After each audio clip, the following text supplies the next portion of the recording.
नमस्कार, welcome to Money Group and मैं हूं चिन्मयानंद। निफ्टी की अगर हम बात करें तो निफ्टी आज 20,100 के लेवल के आसपास कहीं पर ओपनिंग हो गया था और वहां से हमें दिन के शुरुआत से ही एक सेलिंग प्रेशर देखने को मिला हुआ है। और अगर हम आज दिन भर भी देखें तो मार्केट एक वोलेटाइल मार्केट में कन्वर्ट हो गया था। मैं यहाँ पर एक बात आपको ये क्लियर करना चाहता हूँ कि पहले हमें देख लेते हैं 6 तारीख के दिन क्या हुआ था। 6 तारीख के दिन हमारा देखिए यहाँ पर एक ट्रेंडिंग मार्केट चला गया था, फिर से नीचे की ओर से, फिर से ऊपर की ओर से रिवर्स बैक हुआ था। उसके बाद 7 तारीख को भी यहाँ पर हमें एक ट्रेंडिंग मार्केट देखने को मिला हुआ था।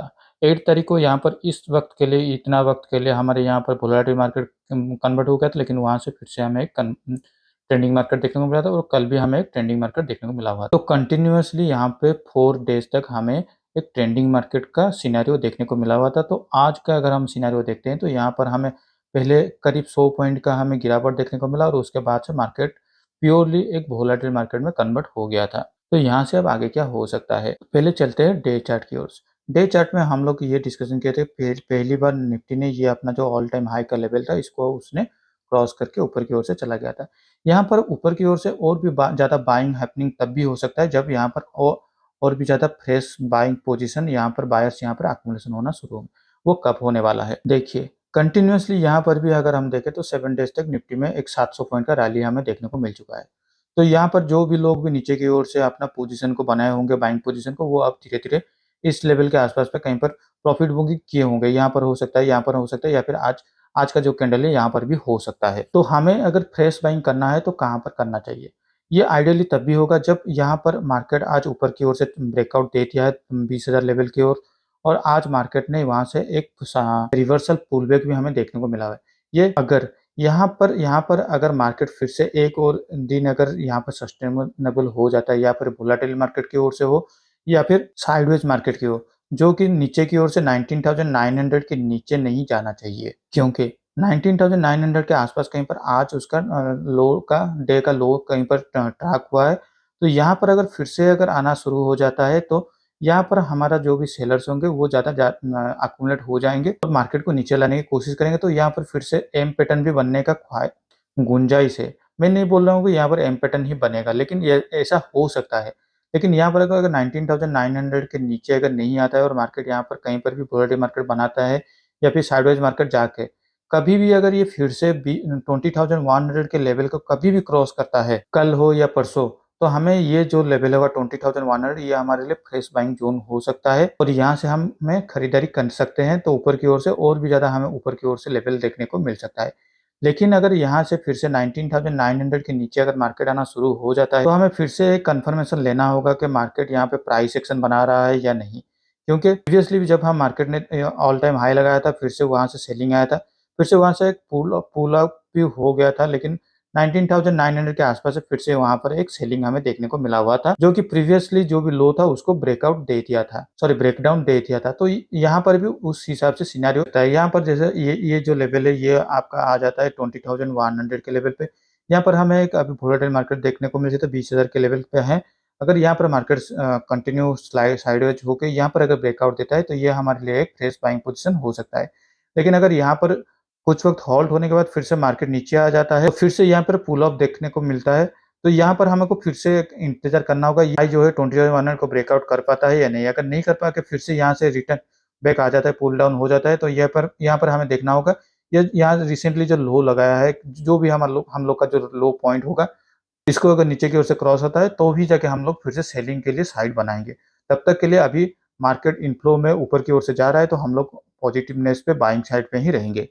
तो 50 मिनट्स चार्ट में चलते हैं। अगर मार्केट कल फ्लैट में ओपन होता है या फिर गैप अप में ओपन हो जाता है, ये गैप अप का ओपनिंग मतलब आपका 20,000 प 50 पॉइंट्स का आज का ये जो डब्ल्यू पैटर्न बना हुआ था, ये जो उसके लिए ब्रेकआउट लेवल हो सकता है। तो ये 20,050 के आसपास कहीं पर अगर ओपन हो जाता है, तो यहाँ पर हमें फिर से एक 15 मिनट्स का क्लोजिंग के बाद उसका अगर ब्रेकआउट देखने को मिलता है, तो यहाँ पर हमें फिर से अपसाइड की तरफ मूवमेंट देखने को मिल सकता है। और अगर नीचे की ओर से अगर हम देखें तो 19,950 ये उसके लिए एक सपोर्ट की तरफ काम करने वाला है। अगर इसके नीचे अगर मार्केट आना शुरू हो जाता है, फ्लैट में ओपन होता है या फिर गैप डाउन पे ओपन होता है, कहीं पर भी ओपन होकर अगर यहाँ से अगर नीचे की ओर से स्लाइड होना शुरू हो जाता है, तो यहाँ पर एक छोटा-सा प्राइस एक्शन भी हमें देखने को मिल सकता है। तो मुझे ऐसा लगता है कि जो ओपनिंग है 19,900 के आसपास कहीं पर, ये उसको पहले एक रिटेस्ट करेगा। अगर इसको भी नीचे की ओर से फिर से तोड़ता है, तो हम लोग के लिए 19,850 830 ये उसके लिए एक सेकंड सपोर्ट की तरफ काम करने वाला है। तो चलिए अब देख लेते हैं बैंक निफ्टी की ओर। बैंक निफ्टी भी सिमिलरली हमने जैसे बात किए थे 45,800 उसके लिए एक पहला रेजिस्टेंस बनेगा और उसके बाद 46,000 उसके लिए दूसरा रेजिस्टेंस बनने वाला है।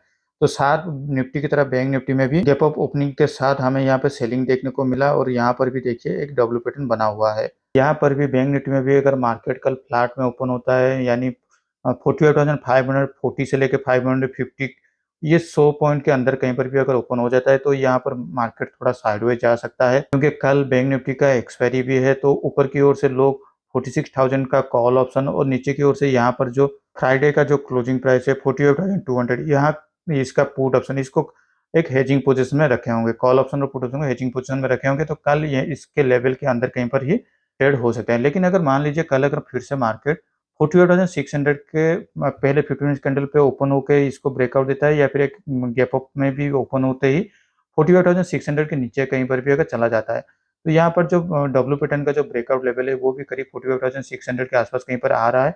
तो यहाँ पर हमें फिर से एक शार्प रैली देखने को मिल सकता है जो कि पहले 48,800 तक जा सकता है, उसके बाद हो सकता है 48,900 जो आज का उसका जो डे हाई है वहां तक भी जा सकता है। लेकिन यहाँ पर फिर से देखिए यहाँ पर एक प्राइस एक्शन भी बन सकता है। तो यहाँ पर उसका ब्रेकडाउन पॉइंट करीब आ जाता है 48,400 के आसपास कहीं पर।